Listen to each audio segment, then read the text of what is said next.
Hey everybody, it's Jim Nelson.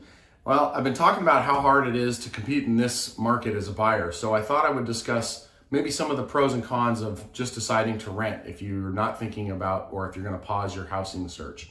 Well, there definitely are some pros to renting.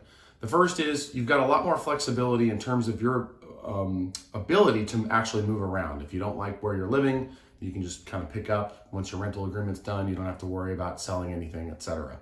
So you have flexibility on where you're living.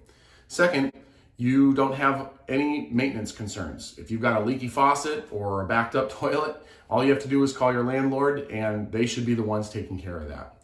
And lastly, renting is actually a really good way to test out an area if you're thinking about moving there long term and maybe want to buy in the future. Get a sense of how that neighborhood feels. Of course, there are cons to renting like everything. And the first is you really are very limited in making it your own. You don't get to have full range on designing it the way you would like it. You've got a little bit of ability to rework the inside, but you can't change the cabinets, new appliances, whatever. That's very limiting.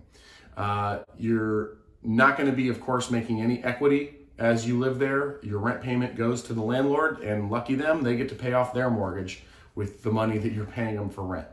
Lastly, there might be some tax benefits to owning real estate, and if you're renting, you're not going to get the benefit of those.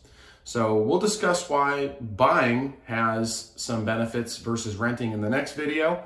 But if you've got other questions about whether the decision for you is to rent or buy, feel free to hit me down below, and I'll be sure to get to you next. Thanks.